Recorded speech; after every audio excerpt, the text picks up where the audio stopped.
On today's show, we find out how Kyle Shanahan's scheme affects the running game and why Niner fans should be excited about the draft. Remember, you always can listen to this episode on Spotify, Apple Podcasts, YouTube, wherever you get your podcasts. You're inside the Johnny Dale Football Academy.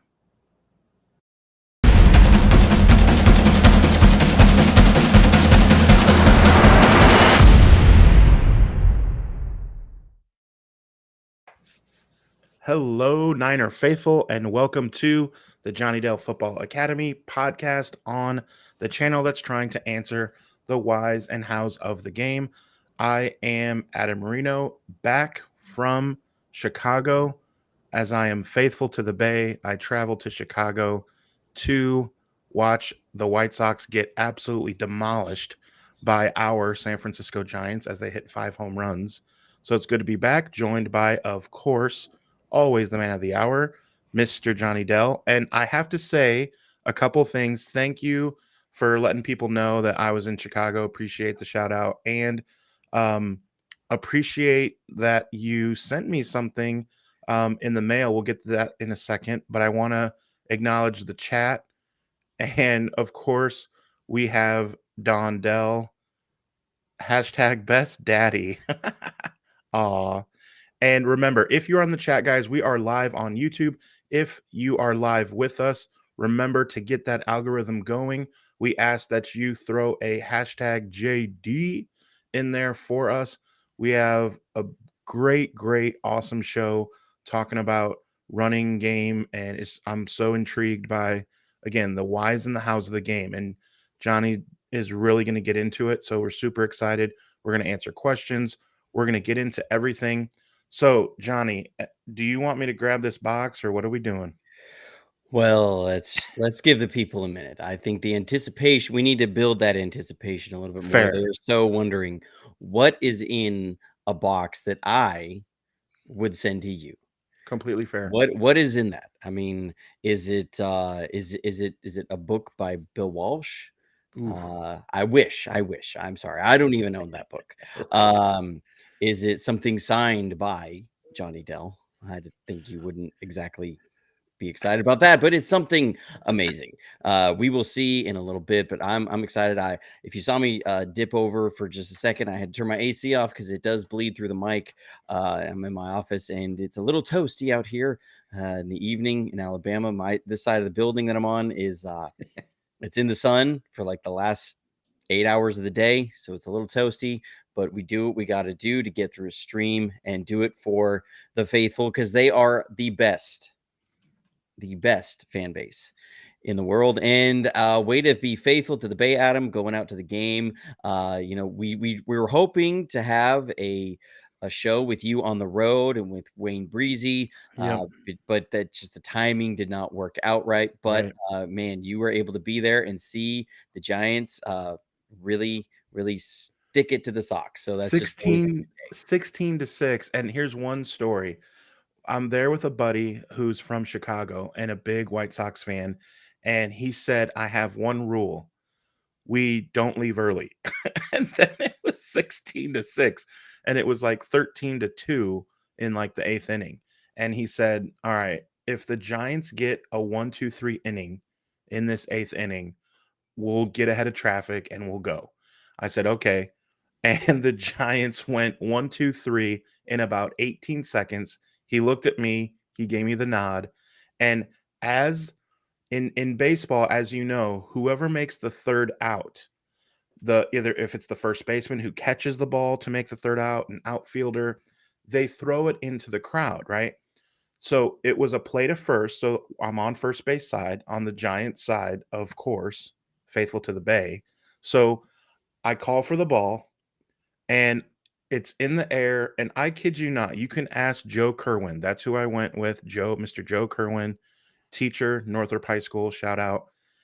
It was his spring break. So they throw the ball. I catch it just like this, look over to the little girl, hand it to her, and the mom starts sobbing, like openly weeping, saying, "Oh, this is my daughter's first game. Oh my gosh, blah, blah, blah." We're walking out of the stadium. I'm just like, "Here you go." And she tells me that, and she's like crying. And so I'm like, let's get a picture. And I tell the little girl, I say, now you need to understand something, okay? And she's like looking up at me like I'm the Lord, right? She's like this big guy just handing her a baseball, right? And I say, now you need to know something. I hear this is your first game. I need you to understand this does not happen every game. And she goes, okay. She's like, give me the ball. And it was just so funny. Like, that's the second time I've been able to do that. Uh, Catch a ball like that and then give it to a kid. I did it in San Francisco, and that was so cool. So definitely a fun experience to always to catch a game and to cheer on our Giants. They're not going to be the best this year, but they did win 16-6. So great day. I wore my classic Will Clark jersey. Got a lot of compliments. Great day. Well, your day in enemy territory was definitely better than the few times I went to a game up in Seattle, 49ers versus Seahawks. The first couple times I went, it was rough. I left early, and not because we were up by a lot. I left early because we were getting blown out. So yeah, so I'm glad you had a good experience. No question. So, what do we want to get into first here? I'm really excited. I talk all the time. I brag about this channel, discussing the whys and the hows. And when you break down stuff, I truly love it. And I gotta think most of the fans do as well. And I'm sure they're wondering, okay, what are you getting into? And we are breaking out something really fun. Do you want to get into the draft super quick, or do you want to get right into it? I say we'll get right into some film because Yes, we don't know how I was long hoping to say it'll that. go. So we're gonna try something new tonight. I'm gonna go over some film in this episode, some things that maybe I might be able to go into in a little bit more detail. Uh, on a stream here than I can on some of the videos and review videos I do during the year. So I was wanting to do different video series during the off season. It's been getting tough to get the time to do that. So we're going to jump into some different facets. So tonight we're going to start on a run game. And now this is us trying something new. So in the chat, in the comments, let us know if this is a win or a fail. Because the way I grew the channel and built the channel over the years, and the way I was doing my review videos was off of the constructive criticism I was getting along the way. And so we are open ears. If you're saying, hey, this is a win, cool, that helps us know that this is something that's resonating. If you say, man, guys, that sucked, just let us know. We'll take it in, and it may be a straw poll thing where 70% of y'all say it's good, 30% say it sucks, and we'll go with the 70%. But we're going to dive in, and I want to talk about some of the run game. So Kyle Shanahan's run game comes out of the wide zone system that has been around the NFL for a while. His dad really was one of the forerunners of that with Alex Gibbs. If you're really into being a football nerd, there's some wonderful videos you can find of Alex Gibbs installing and teaching how to install the wide zone with various coaches in different coaching clinics over the years. Alex Gibbs, he's a Southern boy. He's from Mississippi, and you hear it when he talks. It's not wide zone, it's wide zone. So he's really into it, and he has been developing this over the years. And he made a great point in one of the videos I saw of him of why I don't get caught up too much in the terminology of calling something this or that, because as he's put it, he's been so many different places over the years that pretty much everywhere he goes, he'll call the same thing something different each time. So he might call it duo in one place, he might call it dash in another place, he might call it deuce in another place. It's all the same play, but he will even himself call it different things, and he can't even remember what he called it in different places. He says sometimes he's gone back to a place and the players, and he installs something and it's called something else, and the players go, well, that's not what you called it 6 years ago. And he's like, oh, I don't even remember what I called it 6 years ago. But he's got some really good stuff on there of wide zone. And specifically, I'm going to talk on this one how Kyle Shanahan sets up a lot of his outside running game with all the shifts and the motions. One thing that we hear so much about Kyle Shanahan's system and from players is all the shifts and all the motions. Well, why? Why does Kyle Shanahan do all of these things? Is it just to mess with the defense, or is it to show them one thing to set them up for something else? And what is the quarterback's job? What is the center's job in some of this? We'll look into some of that. So I'm going to dive into some film here. I have some clips from the Seattle game last year in the playoffs. We had some really good runs out of this. So we're going to look into some of this stuff. So this is on the very first drive. Let me get And that let us out of know the in way. the chat, guys, that you can see everything. It's a tiny bit choppy, but it should be good to go. So let us Yeah. know in the chat. I'm running it through my Adobe Premiere because I can run it really slow and move bit by bit with some stuff to really talk about it. So this is a play. I'll run it for choppy on your. Um, I look from this to a little slower. Can you guys still see that? Did I lose you? No, looks good, I think, to me. Do you guys see it okay? Okay. Audio was going in and On out my for a end, second. okay. That was probably is trying to handle a lot. Okay. So Right. we'll run this a little slow. This is a big run we got back from Deebo Samuel. We'll back this up. The beauty. So we're going to talk a little bit about the shifts and motions on this because we have we have one shift and we have one motion. They're not thing. So we're going to back this up to be able to see they came out of they shifted, as you can see, really quickly. So I have to stop sharing this for a sec and then jump into another screen that I have to with a still on this to kind of talk about some stuff. So here's the all 22 view. We come out like this, and what we have is we're going to have three guys to the top. Now, with you have three guys at the top. That's going to be Juszczyk, McCaffrey, and Ayuk. And then you have George Kittle to the bottom. Now, even though George Kittle is on the lower side, or what we would call the weak side, normally the tight end, the strength of a formation, what we call strength, is where there's 11 guys. You're going to have more guys on one side of the ball than the other. So we always call the side that you have more people on the strong side.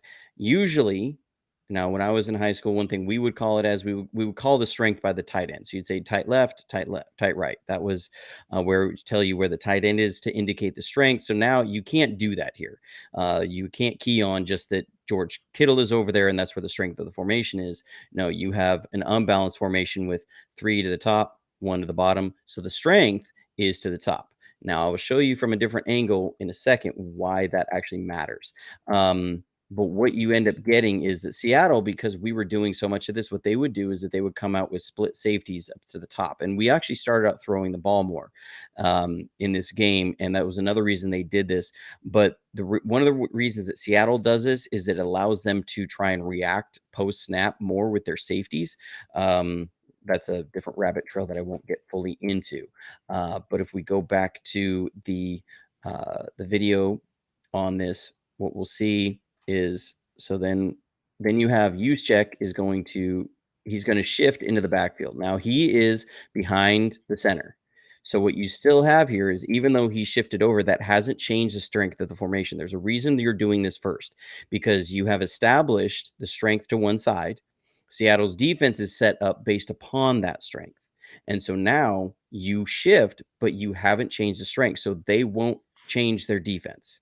But what you've done is you've allowed Juszczyk over here to be able to do what's called, you can have a 3-man surface or a 4-man surface to either side. So Juszczyk can block to either side just as quickly. There's no delay. He can block to the right as quickly as he can block to the left. So it gives you an advantage in now he can go either way, but the strength of formation has not changed. Okay, now what we're going to do is then we're going to bring Ayuk in motion. And you'll see that Purdy sends him in motion. And again, this is happening really quickly off the snap. And so what this does now, once he crosses the quarterback, you have now changed the strength of the formation. And what I'll do is I'm going to show this from the end zone view, so we can kind of see, as far as numbers wise, what this actually means. So come back down here to this one. So this is after Ayuk has shifted over. So you see Ayuk is over here. Okay. What you have now is that on where was the strength, you have 1, 2, 3, 4, 5, and then there's a corner out here that you can't. He's out of the camera view, but that's 6 guys on one side of the field, and you have 1, 2, 3, 4, 5 on the other. Okay, you have the defense now has a weakness of numbers to where the offense has a strength of numbers. You created that with a post with a shift and a motion, and doing this really quickly and using tempo out of the huddle to create this, to make this happen. Okay, that is one reason you see all of these different shifts and all of these motions, is because it forces the defense to react to it, to and to have to change what they do. And if the defense becomes predictable where they shift every time you do this, then you end up then they become predictable, and being predictable is the last thing you want as a team. Now we're going to look at this from the end zone view. So this is, I love this view to be able to look at line play. So here you see Ayuk is motioning across. And what we're going to do here is we're just going to run the wide zone. Okay. So we're going to run this zone combo here. Well, the reason you run a zone, the why we call it zone running instead of power man running, is power man is once they line up, usually these linemen are going to talk and do different things to declare, I got this guy, you got that guy, sort of stuff. Okay. In zone running, it's more you're blocking an area. So again, why I mention the post snap or the pre snap shifts and everything. Look at the defensive tackle. He is to where was the strength. He is now on the weak side of the center. This allows Brendel. Brendel has to have a block where he's going to what's called scoop this guy. So he's going to seal him off from going to his left. Okay. You have established that that is now a really easy block for Jake Brendel. And you did this through coming out in one formation, a shift, and a motion. And now you have strength of numbers and you can get that block. What that does is then Banks, he has to scoop what's the 3 technique. If you notice on the other side, you have what's called a 5 technique. He's over the tackle. And now our tackle is uncovered to the strong side where if you are running wide zone, you want your tackles uncovered. You want to be able to get them to wherever you want to go. And you don't like guys head up. That isn't a 5 technique is not a good look to run wide zone against. And so we've got the strength to away from the 5 technique. We've got the 3 technique up on him. Banks has got to get him, and then Williams and Kittle are going to work a zone block. So they're going to combo onto 51. What they're going to do is if he goes outside, Kittle's going to take him. If he goes inside, Williams takes him. And whoever guy doesn't take 51 is going to get up on the linebacker. Okay. And then Ayuk is going to go and he's going to block the corner that's just out of the frame. And again, you'll see now why all these numbers in the run game have mattered so much. So here you'll see George Kittle is checking on the end. He's cutting in. So he's going to hand off that guy to Trent Williams. You see how easy that block is for Jake Brendel over here. Okay. Super easy block. The biggest thing is that Banks, he's doing a really good job of executing the zone run. They have to take 3 steps straight down the line. They don't want to be stepping back. They need to step down with their head down and aiming for the outside shoulder of the 3 technique. If he does that, then this block is going to be great. He's going to get what he wants. So the end is coming down with the Emal and man online is coming down on Williams. So Williams is going to pick him up. Kittle's going to go get the linebacker. Okay. And now you see the numbers. Look at the gaping hole that is opened up. And you have Juszczyk is going to be able to come through. He's going to pick up the safety. And you have Kittle is going to be able to go get the linebacker. And that is how this run is set up. Everything was set up, not just, random happenstance. This was all planned. This was in the first drive of the game. And you see the beauty of this run game as it goes.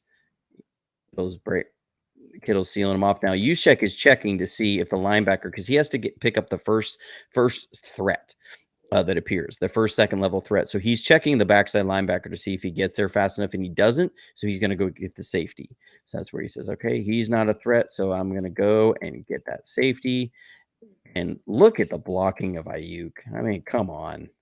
He's just walling that guy off. That's awesome. And you get a beautiful hole. Wham. There's Juszczyk.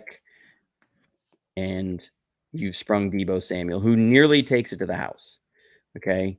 That is a Kyle Shanahan run game. That is what Kyle does, how he sets everything up, how he uses pre-snap motion and things to mess with the defense. That's not going to want me to play it at full speed. So we're going to go jump to another play, and I'll give you another example. So here we come out again. We start out, and we're going to have 3 to the top, and we're going to have Christian McCaffrey to that same side. So you're creating a 4-by-1. I believe I do have a still of this. It's hard to keep some of these things straight after a while when you got so many things in your brain. Yeah, so I've got a still of this that we have. You have 3 guys up here. Why did I do that? Sorry, y'all. You end up, you got 3 guys up here, okay? And with McCaffrey on that side, that's creating a 4-by-1. And it's notable that you have Ayuk at the bottom. Or the reason why is because we've run this one passing play a lot out of this sort of look. It's where you run a spot route or spot concept with a swing pass to the top, and then you have Ayuk on a slant to the backside, and you're trying to create kind of that look. So the defense has to be alert to that. They're going to be thinking pass. Okay, you come out, this defense is thinking pass.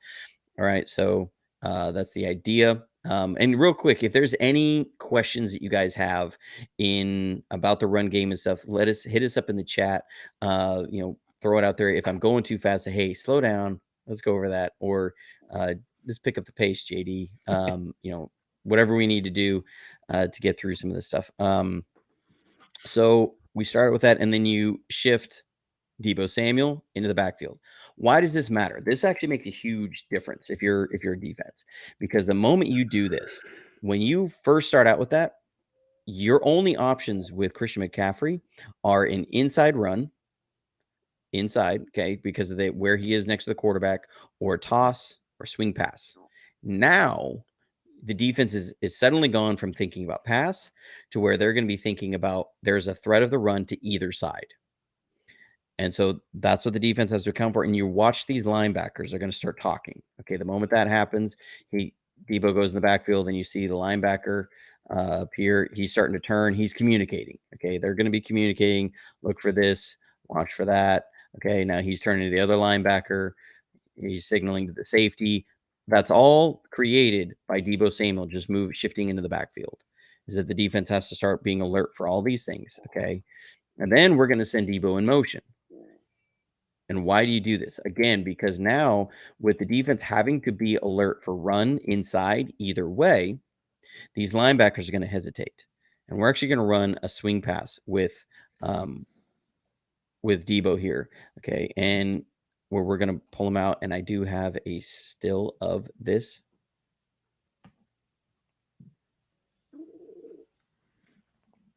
All right, so here's where we're just motioning Deebo out, okay?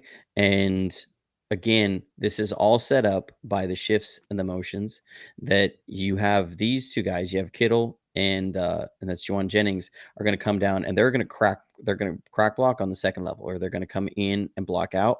And then you have Christian McCaffrey's going to come up, and he's going to block the corner, okay? And then you're just going to slip Brendel out, and he's going to go pick up the first threat out here.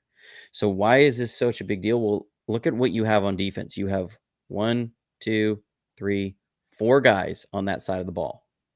Again, because of the shifts of Deebo. And you have 4 blockers. That's what you want.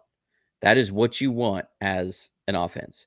You're able to get a hat on a hat. So your running back, your ball carrier, never has to doesn't have to break tackles to win. Okay. So you have numbers in the run game. You have numbers where you need them, and that's schemed up by Kyle Shanahan. All right. And as we let this play out, you'll see if this is a little bit better throw by Brock Purdy, this is a house call. Because right here, look at how this is going to be setting up. You have a block down up here. You have George Kittle has sealed off the linebacker. You got Brendel, who's going to be able to come up and pick up either one of these trailers, and Christian McCaffrey is going to be able to go and get the corner. But the ball's a little behind Debo, and he has to turn and then try and gain. But look at the lane that is forming right here. Man. Okay, you got Brendel, who's going to be leading up here. We know how fast Debo is. If Debo catches us on the run, he's about right here at this point. Okay, and he's coming up here, and it's a race between him and Brendel and the safety of who gets to the end zone first. Okay, and instead he has to kind of I have to run away from this guy, and he turns around and he gets flipped around. Okay, but and this drive actually ends in a field goal, but this drive could have ended in a touchdown. And, so much over the years, people have said, we need more explosives from the pass game. We need more of this from the pass game to really open up the run game. And so often what you see is that it's not necessarily that we have to have more explosives from the pass game. We need to actually just execute a lot of the plays that are there in the run game. There's so many plays that you see throughout the years with Kyle Shanahan that are just one little tick off from being a huge explosive.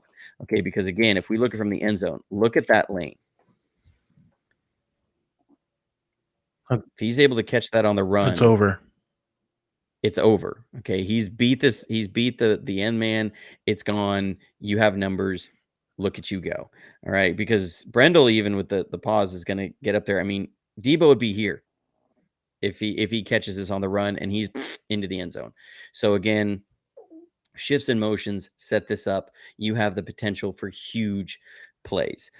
So that's some of what we have with the run game, and what Kyle Shanahan shifts and motions bring to it is about getting numbers. Now, this was our biggest run game or run play of the game, and another one. Again, we're going to have lots of shifts and motions here to set up what we do. It's just what we have. So, Adam, any questions so far? I don't want to go so fast that Well, I just keep blazing through it. one thing that I'm curious, and I'm sure a lot of the faithful is too, is as you show some of these changes pre-snap, I didn't see Seattle, which is strategically known as a well-coached defense. Was this just a something that we don't see a lot, where I didn't see much shifting? Like you mentioned, it was an easy block for Jake Brendel because on the nose, he was on the wrong side. As soon as that shift happens, why doesn't he roll over and shift and put his head across Brendel the other way? Or why doesn't the linebacker tap him on the butt and say, "Hey, go ahead and scooch"? Or I didn't see much communication. Is that why Seattle was bad this year? I mean, I thought Seattle typically, has de- decent defensive scheme, right? Is kind of what you've even mentioned before. Yeah, so some of that is going back to games earlier in the year. So remember also that Kyle Shanahan is going to have built-in can calls on all of these runs. So what happens is once you have the shift, if the defense shifts and does what you say, then you have a can call to be able to go to the opposite side. So you're going to go wherever you have the most favorable look. And that was one thing that Kyle oftentimes talked about with Jimmy, is that he would say, and different players would say, he always gets us into the right play. It wasn't always just whether it's a run or a pass. A lot of times it was understanding the front you go against versus the run you have called. Because there's certain runs that work really well against some fronts and they don't work well against other fronts. And so there's some times where what Kyle's going to do is he's going to have, say, like, for example, 18-19 Zorro. So Zorro is a wide zone, and it's a certain type of wide zone where it's a lead zone, is similar to what we saw on that very first play with Debo Samuel running the ball. Okay, that's classic Zorro. So your tight end is going and getting up the second level if the defensive end comes in, or your tackle is going to get him. You have others where it's going to be the fullback is going to be going and getting that linebacker, and one of the tight end or the tackle will peel off to get somebody else. Okay, it'll work a little bit differently. So one works really well against like a normal front that you're going to see where you have like a 4 technique or a 3 technique. Another one works really well against a 5 technique. So there's this chess match of which run you have. And so like if it's 18 or 19 Zora, what we're talking about is like 8 calls are usually, even number calls are usually to the left, odd number calls are to the right. Now, that's not every system. That was the system I grew up in, was one that 18s, even numbers were to the left. So you're going to have the 0, 2, 4, 6, 8 holes as you went out, the gaps in between the linemen. You had the 1, 3, 5, 7, 9 out the other direction. And so what they'll have is that sometimes there's going to be a normal, it'll be the cadence that the quarterback comes up with is going to come up. And because what you can't hear on the broadcast is that the center is usually coming up and he's identifying the mic. So he's either going to identify the mic or the Sam, and that's who he's going to go pick up in the run game.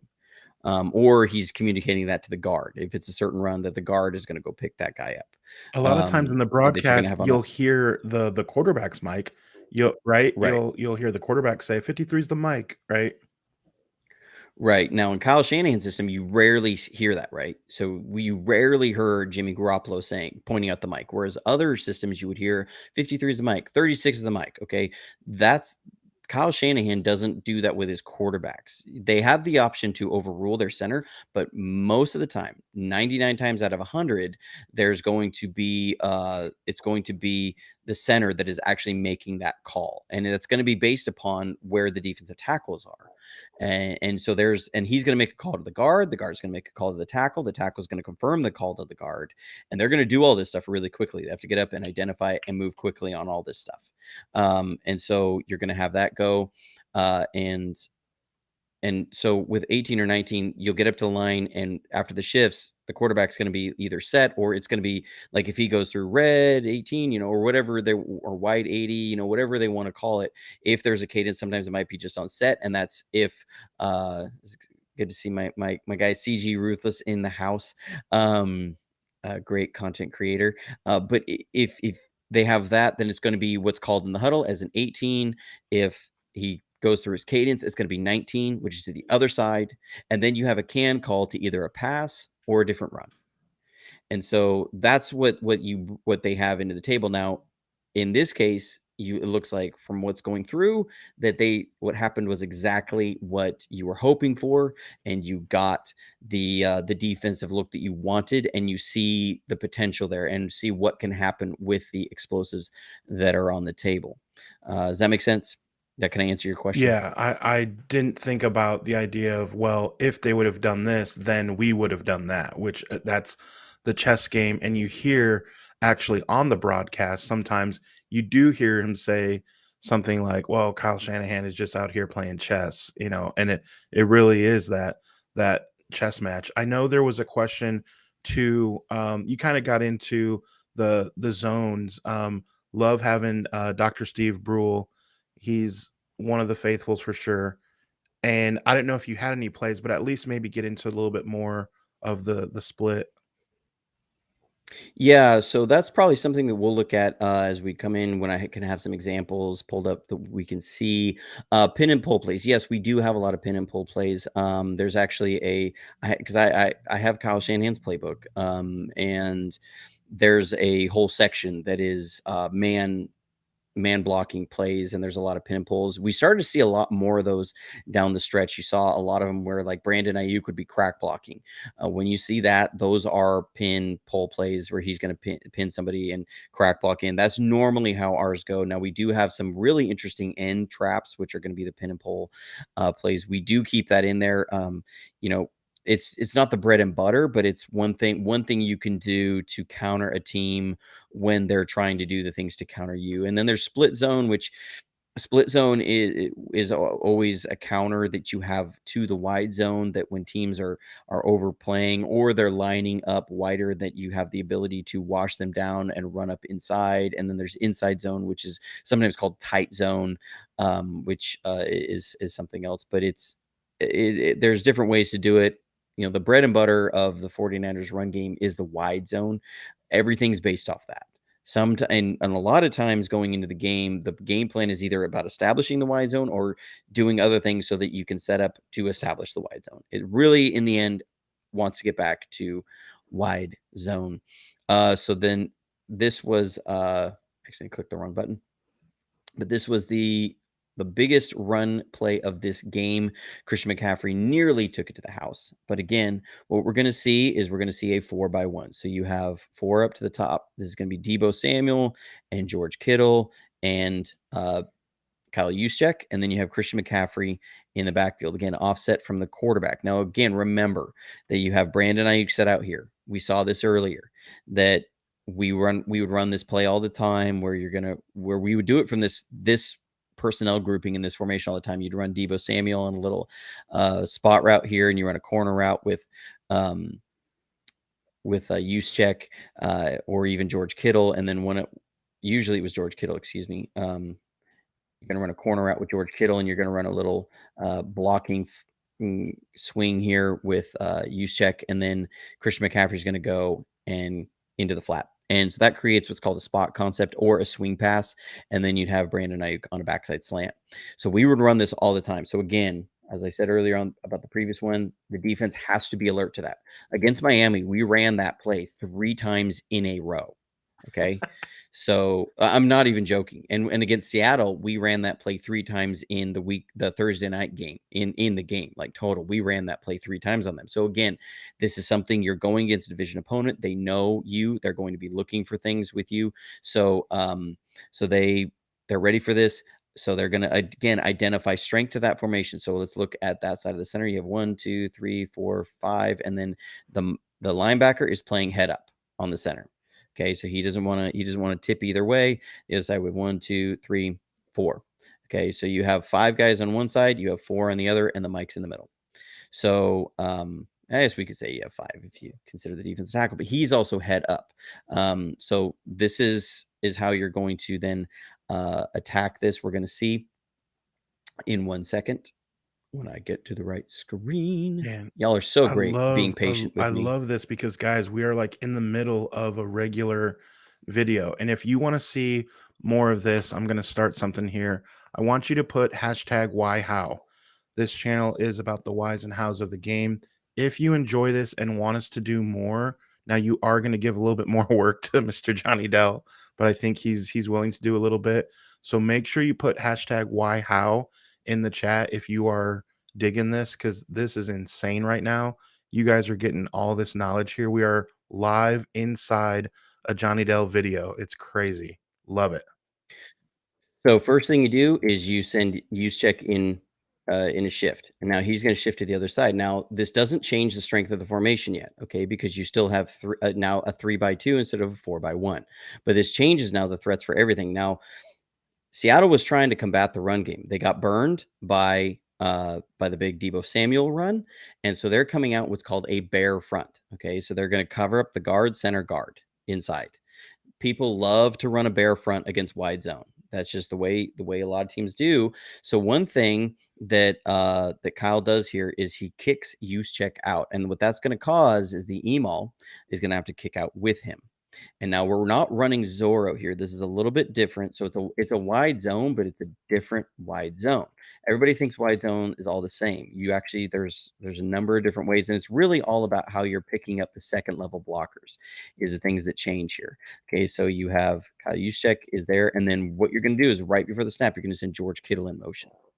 So what you're going to have here is that's now going to post snap because I think he doesn't quite get to the center when the ball is snapped. This is going to change the strength post snap. So again, the defense has to respect that where the strength is, and now you're going to run with a strength to the other side. So, and this also gives an incredible angle for Trent Williams. I love the way this is set up because again, bear front is not something that you like to run wide zone against because it gives you what's called a hard edge for the defense. So this defensive end is usually going to be in, and he's going to be able to set a hard edge. And then you have 3 interior guys who the reason you do this is because now you'd have to scoop all of them with 3 guys. You're not allowed combo blocks on the scoop blocks, which is really tough and it makes it really hard. All you need is one of these guys to penetrate through and the play's blown up. So we're going to bring it through. The biggest thing now is that Trent Williams just has to Aaron Banks has to get his guy scooped, and you have an angle for Trent Williams to come down and kick out the emaul. And Juszczyk is going to come up, and he's going to come in and pick up the linebacker. So this is much like we saw with the Deebo Samuel run, but now you're definitely going to be having you're going to have Trent Williams just straight on a kick out, and now you also have George Kittle leading up inside, which is it's just amazing. And you'll see run a right down, and it's also different here because if you notice, Ayuk is not coming to pick up the corner; he's going to go out and pick up the safety. Okay, so this is a different run play. Play it. Look at the numbers advantage you have right here. This is all about getting numbers to the ball. Okay, I think I have a still of this where I can kind of draw on it a little bit. That's unreal. I have it from a little bit farther back, but I can still go through the numbers here because what you have is Ayuk is going to come up here. He's going to get the safety, and Trent Williams is going to come out. And he's going to kick out the email. You have Juszczyk's going to come and pick up the linebacker. Banks, again, he's just got to scoop this guy. And you're going to bring George Kittle around, and he can come up and kick out the corner, and you've picked up everybody on that side of the ball. It's just that easy. Again, the shifts and the motions, because they were not able to account for the strength of the formation, and you now have you can essentially leave these three guys unblocked, and you're good. Now, we do try and block them. The backside guy makes an incredible play, but we'll see how this works out. So here you go. See, there's George Kittle. He's sticking in. He's going to go pick up the corner. Ayuk. I love Ayuk. I mean, he is so underrated as a blocker. And Brendel has picked up the backside linebacker. Big time, Brendel. You look at Juszczyk has just walled off this whole area. Okay. And now it's a foot race between a defensive lineman and Christian McCaffrey. Yeah, who's winning that one? Okay. And that is a gaping hole. How excited are you to be CMC in this offense? I mean, right. Okay. Understand, that's the backside corner. That's the first guy that can get to him. Backside corner. Yeah. It's the backside 40 safety. yards downfield. Or excuse me, that was the backside safety. Okay. The backside safety is the first guy who can get there. And it's the backside corner who ends up making an unbelievable play to run him down. Okay. But if we rewind this back, just look at, as you see this in slow motion, the beauty of this run design. When it's executed right, when you have the shifts are right, when the motions are right, when the timing is right, you see how this is why Kyle Shanahan is called the genius, because this is the stuff that he's doing. Okay, and understand that if he had just motioned Juszczyk in and condensed him into the formation, Seattle probably shifts. But because he was split out a little bit, they have to walk that end man out. They don't change their form strength shift, and it's just rare, amazing. And Terrera Dome, who's a great fan, and he follows about everybody. He says Vince Lombardi would be proud, and I will say absolutely. People wonder where did the wide zone come from. We don't know exactly where the wide zone originated or even zone blocking. The earliest example we have of zone blocking ideas is actually from Vince Lombardi. He had what he called a doodad block, which was a power man blocking scheme that had the option that if the line shifted down, that guys would exchange who they pit blocked, and so it was called the doodad block, and so really zone run schemes kind of have their roots back to Vince Lombardi. So yes, Vince Lombardi would definitely be proud. So that was the biggest run of the day for the 49ers. Kyle, with against the Seahawks, and just some of the ins and outs of the 49ers run game and how how Kyle Shanahan, and again, we're just talking about shifts in motions here. We're not talking about all of the ins and outs of you do this run against this front every time. There's more, or the landmarks of the wide zone and why you run this wide zone versus that wide zone. And, there's a lot that goes into all this. I always tell people that the more you dive into football, the more you realize how complex football is. Man, thank you so much for showing us that. We had unbelievable amount of people use the hashtag why and how. So sorry, man. Looks like you're not getting out of this anytime soon. That's good. Um, That's good. I'm all for so it. we'll get into more whys and hows of the game. We'll get into more dissecting of film. Make sure you keep the questions coming. As always, remember also to like, subscribe. If you are watching this live, it's probably because you hit the bell notification. So remember to tell your friends. If you're watching this later, you may have not received the bell notification. So make sure you hit the bell, like and subscribe, do all that stuff, as it helps the channel grow so that we can bring you the best content possible. So speaking of content, what do you think? I think it's about time. Now I will ask in the if you can let us know in the chat, in the comments, if you're watching this later, if doing this again, coming back to some more film, what would you rather see next? Would you rather see more inside zone, power man's run game stuff? Do you want to see some play action pass stuff? Kind of tie some of the stuff in, maybe some of the movement passes, like what ties off of the play action passes off of the wide zone, what comes off of inside zone, stuff like that. We can cover some play action passes, and uh, and everything. My wife, he does say, or this time I knew about it. That's how she knew about the show tonight. I remembered to tell her the last episode. I forgot to tell her I was going live, so she only knew by the notifications that her phone got. Embarrassing. Hashtag embarrassing. Exactly. But I think it's the big time, Adam. I sent you a package here, and it was coming from our friends over at Manscaped. They sent some more product to because one thing that's really awesome is when you're sponsored by a company like this is that they get to they send you product to try. Because and I love that, because here's what I believe. I will not tell you guys to go spend your hard-earned money on products that I don't believe in, that I don't think are going to be quality.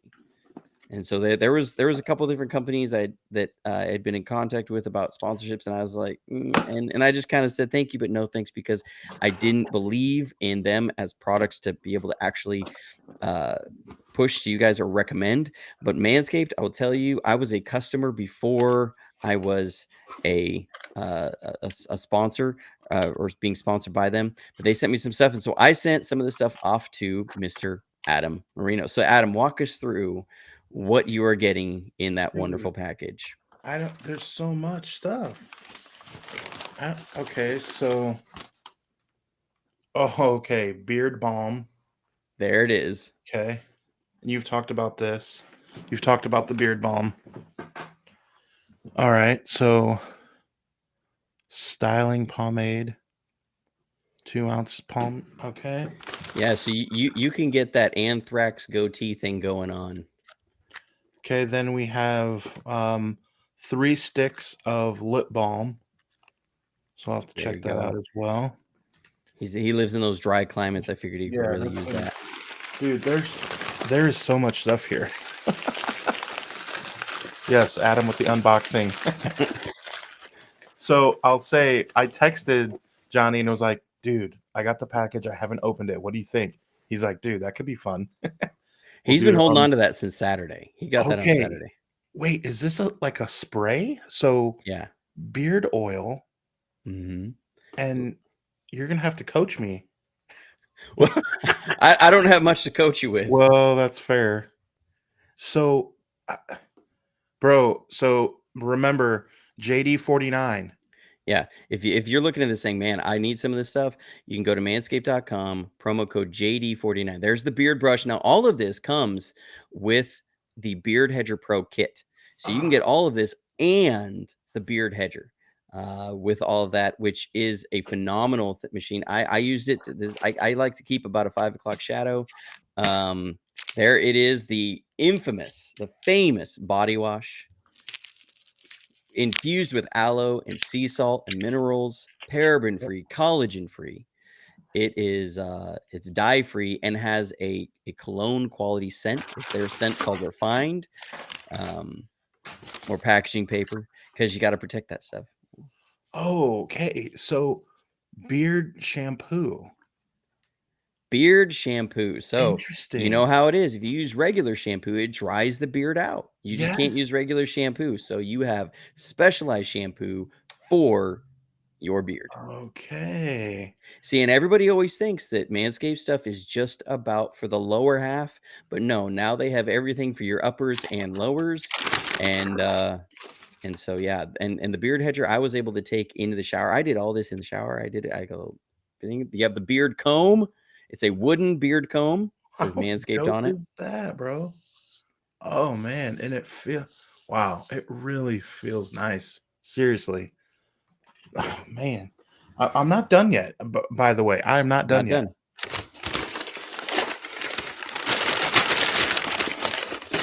Okay.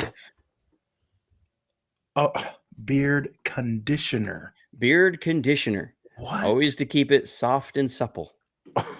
You know how it is. You're going in there to kiss your lady, and those beard hairs start poking her, and it's just it's not fun. You got to keep everything soft to the touch.